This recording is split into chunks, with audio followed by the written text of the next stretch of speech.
GeM தொலைக்காட்சி நேயர்களுக்கு வணக்கம். கர்த்தருடைய நாமத்திற்கு மகிமை உண்டாவதாக. விண்ணப்பம் பண்ணும் இடம் யோனா 2:1. அந்த மீனின் வயிற்றிலிருந்து யோனா தன் தேவனாகிய கர்த்தரை நோக்கி விண்ணப்பம் பண்ணி, அந்த மீன் வயிற்றிலிருந்து விண்ணப்பம் பண்றார். எந்த மீன்? திமிங்கலம். திமிங்கலம் வயிற்றுக்குள்ள போயிட்டாரு. எதுக்காகனா, கடவுள் சொல்ற இடத்துக்கு போகாம இவர் வேற இடத்துக்கு போறாரு. அப்படி வேற இடத்துக்கு போகும்போது பாருங்க, கடவுள் தள்ளப்பட்ட நிலையில இருக்காரு. இங்க இந்த வேத பகுதியை வாட்சி பார்க்கும்போது தள்ளப்பட்டேன் என்று இங்க யோனா சொல்றாரு. எனக்கு தெரிஞ்சு கடவுள் யாரையுமே தள்ளி விட மாட்டாரு.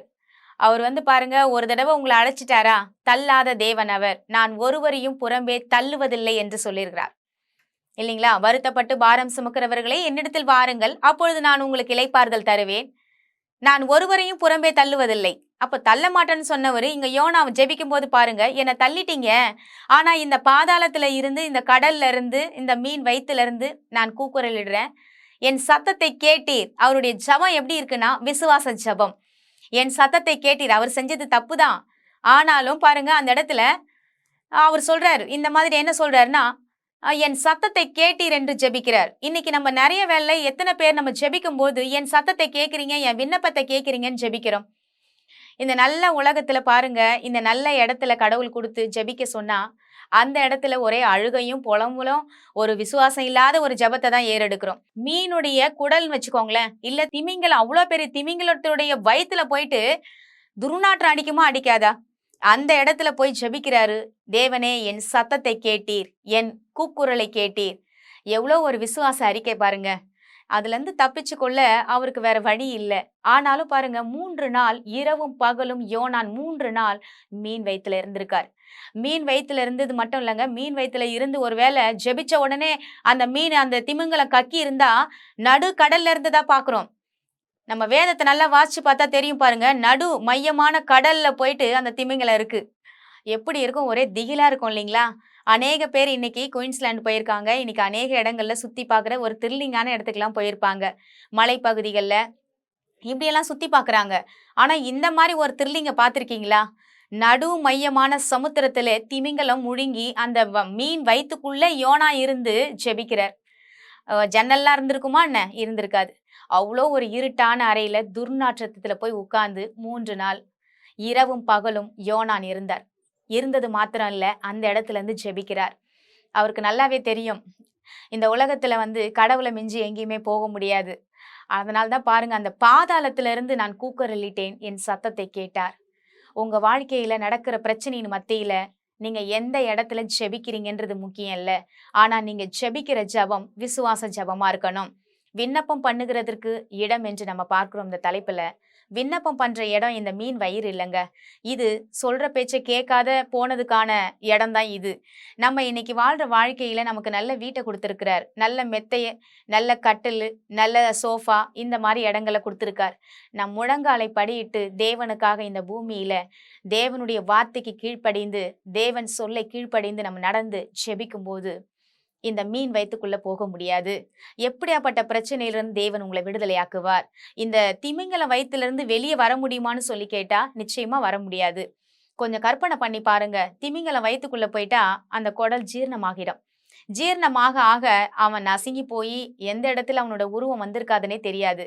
ஆனா கரெக்டா 3 நாள் கழிச்சு பாருங்க, நடு சமுத்திரத்துல ஒருவேளை கக்கி இருந்தா அவனோட நிலைமை என்ன ஆயிருக்கும்? அங்கேயும் மூழ்கி போயிருக்கணும். கரெக்டா பாருங்க, ஜெபிக்கிறாரு. ஜெபிச்சு முடிச்ச உடனே கரையில கக்குது 3 நாள் கழிச்சு. அந்த 3 நாளைக்கு அப்புறமா பாருங்க, யோனான் மறுபடியும் பாருங்க, கடவுள் சொன்ன இடத்துக்கு போய் அந்த இடத்துல தீர்க்க தரிசனங்களை உரைக்கிறார், மனம் திரும்ப வைக்கிறார், அந்த ஜனங்களுக்காக ஜெபிக்கிறார். அப்ப நம்ம வாழ்க்கையிலும் கூட கடவுள் சொன்னதுக்கு கீழ்ப்படிஞ்சோன்னா, மீன் வயிறு போல இருக்கிற ஒரு பிரச்சனையிலையோ இல்லை இருட்டறையிலையோ இல்லை அதுல இருந்து வெளியே வர முடியுமா வர முடியாதான்ற என்ற சூழ்நிலையிலையோ நம்ம போய் மாட்ட மாட்டோம். நம்ம என்ன பண்ணணும்னா, உலகத்துல வாழ்ற வாழ்க்கையிலேயே ஜெபிக்கிறதுக்குன்னு ஒரு இடத்த ஆயத்தப்படுத்தணும். விண்ணப்பம் பண்ணும் இடம், ஜெபிக்கிறதுக்குன்னு உங்க வீட்டு அறையில ஹாலா இருக்கா, இல்ல பெட்ரூம்லையா, இல்ல எந்த இடத்துல நீங்க ஜெபிக்கணும்னு முடிவு பண்றீங்களோ தினம்தோறும் பாருங்க, அந்த இடத்துல நீங்க அமர்ந்து தினந்தோறும் ஒரே டைம்க்கு ஜெபிச்சு பாருங்க. உங்க வாழ்க்கையில பெரிய காரியங்களை கர்த்தர் செய்வார். என் வாழ்க்கையில கூட பாருங்க, தினந்தோறும் இரவு நேரங்கள்ல ஒரே இடத்துல பாருங்க, அந்த இடத்த சுத்தப்படுத்திட்டு இரவு நேரத்துல என்னோட வாழ்க்கையில கூட அந்த இடத்துல வீட்டை முழுவதுமாக சுத்தப்படுத்திட்டு ஒரே இடமா உட்கார்ந்து ஜெபிப்பேன். ஜெபிக்கிற பட்சத்துல ஒரு நாள் தேவன் உலாவுவதை கண்டேன். அப்பொழுதுதான் தெரிஞ்சது, கடவுள் உலாவுகிற தேவனா நடந்து போய் இப்படி அப்படி அசைகிற மூமெண்ட்டை நீங்க பார்த்திருக்கீங்களா? கடவுள் பாருங்க, அவர் உலாவுகிற தேவன், அவர் அசைவாடுகிற தேவன், அவர் ஆவியான தேவனா இருக்கலாம். ஆனாலும் ஒரு மனிதனுக்கு எப்படி உணர்வு, எப்படி அவனுக்கு ஒரு உணர்வு, ஒரு உருவம் இருக்கிறதோ அதை போல நீங்க உணர முடியும். உங்களால உணர முடியும். கடவுள் இருக்கிறதை, உங்களுக்கும் அவருக்கும் தனிப்பட்ட விதத்தில் இருக்கிற உறவை நீங்கள் தனிப்பட்ட விதத்துல உணர முடியும். அதற்கு ஒரே ஒரு இடம் விண்ணப்பம் பண்ணும் இடம். அந்த இடத்தை நீங்க இன்னையிலிருந்து தேர்ந்தெடுத்தது மட்டும் இல்லைங்க, அந்த இடத்துல உட்கார்ந்து நீங்க செபிக்கணும். அப்பொழுது பெரிய காரியங்களை உங்க வாழ்க்கையில நீங்க காண முடியும். நம்ம அதுக்காக செபிக்கலாம். எங்கள் அன்பும் இரக்கமும் நிறைந்த நல்ல தகப்பனே, நாங்கள் மண்டையில் வருகிற சுவாமி. ஆண்டவரே, நீங்க தகப்பனே விண்ணப்பம் பண்ணுகிற இடம் என்று நாங்கள் தலைப்புல பார்த்தோம். விண்ணப்பம் பண்ணுகிறதற்கே என்று நாங்கள் ஒரு இடத்தை இந்த பூமியில நாங்கள் முதல்ல ஒழுங்குபடுத்த எங்களுக்கு உதவி செய்யுங்க. இந்த பூமியில செய்ய ஆண்டவரே, நீங்க சொன்ன காரியத்தை தவிர்த்து வேற காரியத்திற்கு போகும்பொழுது யோனான் மீன் வயித்துல மாட்டினது போல இல்லாமல், நாங்க எந்த பிரச்சனையிலும் சிக்காத வண்ணமாக எங்களை மீட்டெடுக்க எங்களுக்கு இந்த பூமியிலேயே நல்ல அறிவையும் ஞானத்தையும் புத்தியையும் கொடுத்து எங்கள் வழிகளை நீர் சீர்படுத்தி எங்கள் நடத்தைகளை ஆண்டவரே நடத்தி செல்லும்படியாக ஒப்பு கொடுக்கிறோம். எங்க கைகளை பிடிச்சு நீங்க நடத்துங்கப்பா. நாங்க தவறான பாதையில போயிடக்கூடாதுப்பா. ஒவ்வொரு ஜனங்களையும் ஆண்டவரை நல்ல மேய்ப்பன் என்று நீங்க சொன்னீங்களேப்பா, அந்த ஜனங்களை மீட்டெடுங்க. அவங்களுக்கு தேவைகளை சந்தித்து கொடுங்க. அவங்களுடைய எல்லாவித ஆண்டவரை தகப்பனே வழிகளையும் செவைப்படுத்துங்க. ஒழுங்குபடுத்தி அவர்களை எங்க கொண்டு போய் சேர்க்கணுமோ, எங்க கொண்டு போய் பாதுகாக்கணுமோ, எப்படியெல்லாம் ஜனங்களை நடத்தணும்னு நினைக்கிறீங்களோ இசப்பா, அதை போல நீங்க நடத்த ஆண்டவரே உடைய கரத்துல நாங்கள் ஒப்பு கொடுத்து வேண்டிக் கொள்ளுகிறோம். இயேசு கிறிஸ்துவின் மூலம் ஜெபிக்கிறோம் நல்ல தகப்பனே, ஆமென். கர்த்தர் நம் அனைவரையும் ஆசீர்வதிப்பாராக. God bless you.